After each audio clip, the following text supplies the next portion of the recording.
मैं अपने शीर्ष नेतृत्व से यही कहना चाहूँगा कि हमारे लिए गर्मी हो या सर्दी हो, बरसात हो, हमारे लिए कुछ भी नहीं है।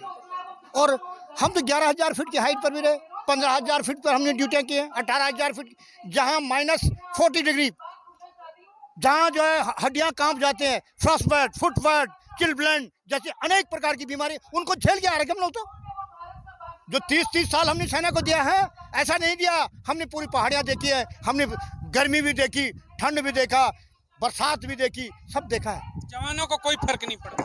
जवान इससे कोई घबराने वाला नहीं है। ये पूर्व सैनिक हैं, ये भी ये पक्के हुए सैनिक हैं।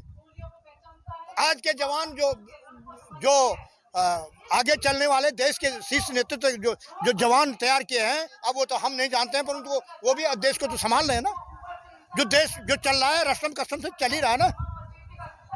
जो लकीर खींची हुई है उस लकीर से आगे तो कोई नहीं गए ना, लकीर पर खड़े हैं। आईबी इंटरनेशनल बाउंड्री पर आज भी देश का हर सैनिक खड़ा है।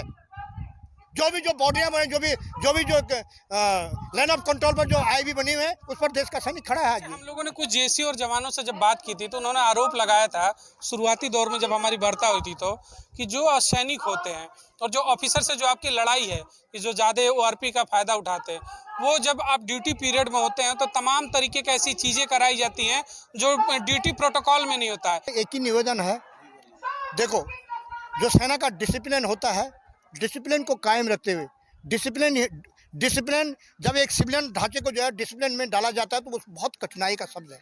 इसमें हम अपने जो काम हो गए ना उसको छोड़ रहे हैं। हम जब ब्रिटिश कानून आज तक खत्म नहीं हुआ, जो पीछे की बात है उनको हम बाइकाट कर रहे हैं कि नहीं, जो हुआ वो होगा। आगे की बातों सोचो, देश कैसे मजबूत होगा। तो आगे की आपकी लड़ाई अधिकारियों से तो होंगी ना। आप कहते हैं कि आप 97% है, ऑफिसर 3% है, और 97% का हक जो है वो 3% वाले खा जाते हैं। तो लड़ाई तो ऑफिसर्स और सैनिकों की है यहाँ पर। ये आपके देखने से है, ऑफिसर्स और जवान और जेसीओ सब एक ही तबके के हैं, सब जो है देश सेवा कर रहे हैं। ऑफिसर्स हो चाहे जवान हो चाहे जेसीओ हो एनसीओ हो, सब। मैंने आपको पहले ही बताया था, ये पटरी है, ये सड़क पर जो है ये पटरी चल रही है। ये गाड़ी तभी पार होगी जब ये चारों मिल के काम करेंगे। ये अगर इसमें से एक भी पटरी कमजोर हुई, सरकार कहती है कि हमने तो आरपी का फंड दे दिया है, आरओपी का फंड उसमें जो डिस्ट्रीब्यूशन हुआ है उसमें खामियां है। तो वो डिस्ट्रीब्यूशन किसने किया, वो तो अधिकारी ही करते हैं ना। हमारा बस ये सवाल है कि अगर अधिकारियों के पास पैसा गया तो उन्होंने जवानों के बारे में क्यों नहीं सोचा।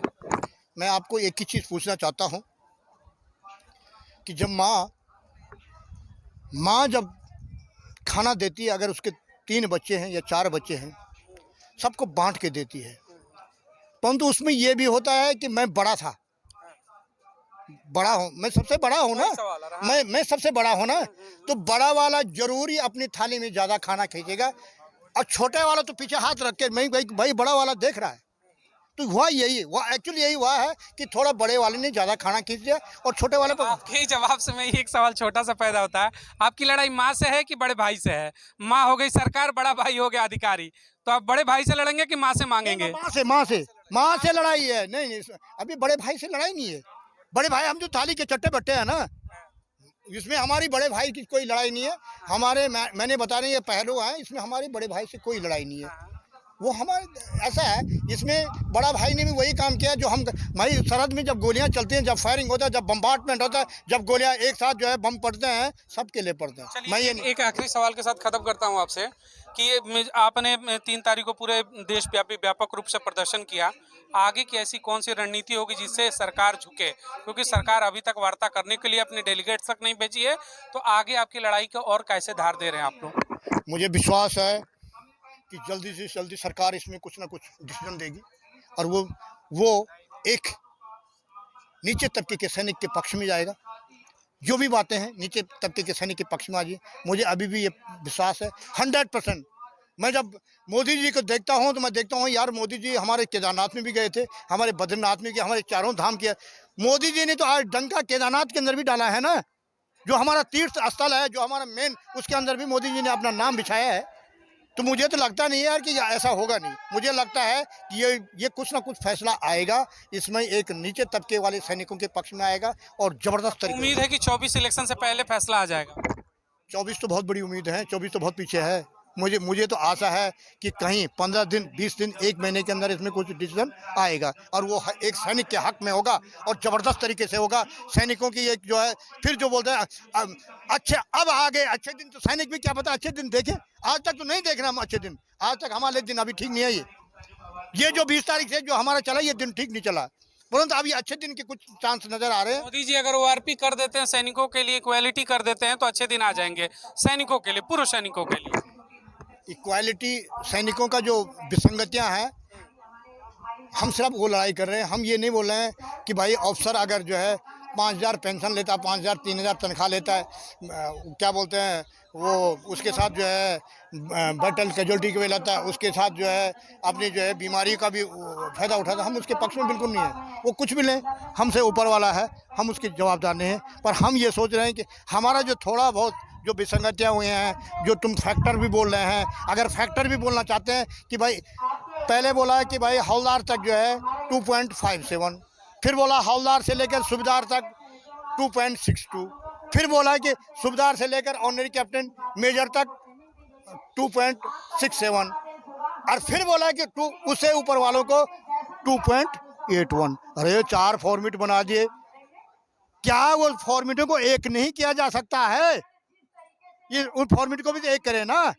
अगर 2.81 का देना तो वही क्यों, ऊपर की मांग सब करेंगे ना, हम क्यों करेंगे? हमको नीचे लाओ, हम भी तो ऊपर की मांग मांगे भाई। जो फॉर्मेट है, चाहे हमारे 25,000 तनख्वाह है, अगर 2.81 से हमको भी मिले, सबको मिले ना, हमारे नीचे वालों को मिले, हमारे ऊपर वालों को मिले, हम बराबर की, हम इक्वल तक समानता की बात करें, वही समानता की बात करें। हम दूसरी बात थोड़ी कर रहे हैं। सिर्फ और सिर्फ हम एमएसपी की बात इसलिए कर रहे हैं जो कि फ्रंट लाइन पर चलने वाला जो सैनिक है, जो पहली लाइन पर चलने वाला है, जो सबसे पहले चलता है लड़ाई के मैदान में, माइंड से जो सबसे, आज तक सुना आपने किसी ने, आपने सुना किसी अफसर का पैर जो है माइंड से ब्लास्ट हो गया होगा, या कोई अफसर जो है माइंड में सबसे पहले ब्लास्ट हो गया होगा? ये हमने नहीं सुना आज तक, मैंने नहीं सुना। कारगिल युद्ध भी देख ले, सिर्फ और सिर्फ कारगिल युद्ध के टाइम पर जो लेफ्टिनेंट से डायरेक्ट कैप्टन बनाए गए, उन्हीं साहब लोगों पर थोड़ा परेशानी आई है। बाकी जेशूज वहाँ पर हमारे जेशूज में तजुर्बा था, ग्राउंड की परिभाषा जानते थे, जेशूज वहाँ पर सक्सेसफुल रिजल्ट आया, जेशूज का जवानों का सक्सेसफुल रिजल्ट रहा। परंतु जो कुछ अफसर ऐसे थे जो कि अपने जो है दबंग ताब से जो गए हैं, उनको थोड़ा नुकसान भी हुआ है। जो आप लोगों की प्रमुख मांगे हैं उसमें डिसेबिलिटी के लोग की भी मांग है क्या, कि अगर डिसेबिलिटी होती है तो उसमें कम से कम दोनों लोगों इक्वल दिया जाए पैसा, उसकी मांग होगी इसमें प्रमुख रूप से? ये तो डिसेबिलिटी तो बहुत बड़ा मुद्दा है। मांग है आपकी इसमें, प्रमुख मांगों में है कि नहीं? प्रमुख मांगों में है डिसेबिलिटी के। माने मेरा कहने का मतलब है भाई, मेरा अगर मेरे खून में और किसी अन्य के खून में कोई अंतर है तो वो अंतर रखें। नहीं तो जब हमारा खून एक समान है तो हमको एक समान क्यों नहीं दिया जाता? और एक समान क्यों नहीं दिया जाता तो इतना बड़ा भेदभाव क्यों दिया जाता? भेदभाव को कम करें, या तो भेदभाव को कम करें। अरे कुछ जो है रेशो ऐसे, अगर किसी को 80% दिया तो नीचे वाले 60 तो दे, पर उसको तो 20 पर लगा दे, 80 पर दे दे। उस समानता को कम करें। अगर समानता कम नहीं होगी तो ये विद्रोह रहेगा ही रहेगा, ये विद्रोह रहेगा। इस समानता को कम करें। आज मैं अपने शीर्ष नेतृत्व को यही कहना चाहता हूँ कि महोदय, सैनिक बहुत सस्ते सैनिक हैं, और सैनिक आप बोलेंगे कि मेरे सैनिक, मेरे जाबाज, मेरे देश के पूर्व सैनिक, हम खड़े हो जाएंगे, हम खड़े रहेंगे। हम आज भी कोई सैनिक ऐसे हैं बोलते हैं यार मैं 2 साल हो गए रिटायरमेंट के बाद, अगर मुझे बुला दें मैं फिर चले जाऊंगा। ऐसे सैनिक, पूर्व सैनिक भी हैं जो दोबारा बॉर्डर की तरफ जाना चाहते हैं, दोबारा देश की सेवा करने के लिए तैयार है। तो क्या हम यार, हमने कौन सा क्या किया? मेरे कहना यही है, इसमें समानता लाई जाए, और इसको जो है थोड़ा सा सोचने वाली बातें हैं। हर तबके को, चाहे ऊपर वाला है नीचे, उसको समानता लाएं। ये नहीं कि सबके लिए बराबर है। आज मैं मोदी जी से पूछना चाहता हूँ, मोदी 1166 रुपये का गैस का सिलेंडर हो चुका है, देश 1166 हो चुका है। क्या अलग अलग तबके को अलग अलग तो नहीं है? अगर जब सबने देश सेवा के सब सैनिक माना जाता है, सिपाही से लेकर जनरल साहब तक जितने भी हैं सब देश सेवा करके आए हैं, सभी सैनिक ही हैं, और सैनिक ही कहा जाएगा सबको। सैनिक के अलावा कोई दूसरी चीज नहीं कहा जा सकता है, या उनका भेदभाव कुछ और है। आपको उम्मीद लगता है कि 1 महीने के अंदर खुशखबरी आपको मिल जाएगी? विश्वास है, मुझे 100% विश्वास है अपने देश के प्रधानमंत्री पर। मुझे 100%, 100 में से 100 नंबर देता हूँ। देश के प्रधानमंत्री इसको जो है इस अखाड़े को ठीक करेगा। अगर नहीं करेगा तो आप बताना, मेरे मुंह पर आप बोला यार कि क्या बोला था, एक टोपी वाले ने क्या बोला था। ये होगा देश का प्रधानमंत्री सैनिकों का साथी मोदी है तो मुमकिन है कि ओआरपी हो। मोदी है तो मुमकिन है, जबरदस्त तरीके से मुमकिन है। मोदी कुछ भी कर सकता है और देश की राजनीति में मोदी जो है एक महान पर्सन जो है पूर्व सैनिकों के साथ भी कर सकता है और पूर्व सैनिकों को पक्का मोदी जी तोहफा देंगे, तोहफा देंगे, तोहफा देंगे, ये जबरदस्त तोहफा देंगे। मेरा कहना यही है, ये देखना आप मैं आपको 1 महीने का टाइम दे तो हो सकता है 15 दिन के अंदर ही अच्छा, आपको मोदी है तो मुमकिन है, तो एक छोटा सा मैसेज मोदी जी के लिए।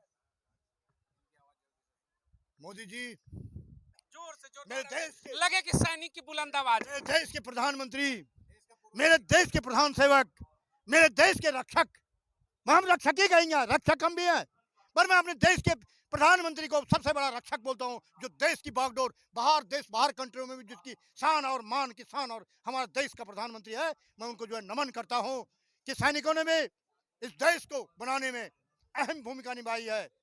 ये सैनिक भी आपके हैं और जो ये पूर्व सैनिक हैं जो आज रोड पे पड़े हुए हैं, इनका आपको ध्यान रखना पड़ेगा, इनके आपके विचारों को सुनना पड़ेगा। आपने कहा था मैं दूंगा, उस सैनिक को भी दूंगा जो 15 साल करके आए, जो 20 साल करके आए, हवलदार को भी दूंगा, नायक को भी दूंगा, सूबेदार को भी दूंगा, कैप्टन को भी दूंगा।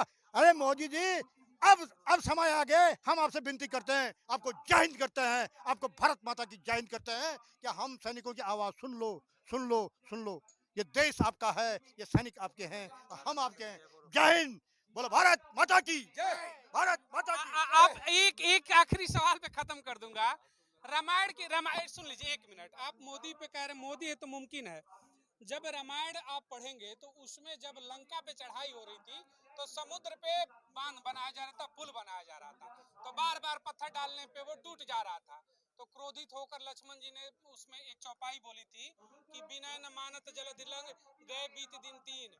उसमें ये चीजें दिखाई गई थी कि भय बिन होय न प्रीत, जो आखिरी शब्द था, तो भय बिन प्रीत नहीं होती है। तो आपकी अगर मोदी जी बात को नहीं मानते हैं तो भय का भी रास्ता खुला है क्या? निश्चित निश्चित भय का भी रास्ता होगा, ऐसा नहीं है। ये इसके लिए सचेत कर देता हूं कि मोदी जी 15 अगस्त सैनिकों का 15 अगस्त आखिरी डेडलाइन है, हाँ, आखिरी डेडलाइन है 15 अगस्त। अगर हम 15 अगस्त जो हमारे सैनिकों का जो पर्व है, 15 अगस्त को जो है हम जो मनाते हैं तो सब सैनिक जो है अपने मेडल और अपने शान मान के लिए हम देश के राष्ट्रगान के साथ खड़े होते हैं। तो उस राष्ट्रगान में हमें ये लगना चाहिए कि हमारे देश के प्रधानमंत्री ने हम सैनिकों के लिए बहुत कुछ दिया है। हमारे देश के प्रधानमंत्री सैनिकों के साथ हमेशा खड़े रहे हैं। जय हिंद। धन्यवाद। देखिए, ये इनके अपने विचार थे कि अगर प्रेम से मानते हैं तो ठीक है, क्योंकि इनका यही का नाम है कि मोदी है तो मुमकिन है। जय हिंद।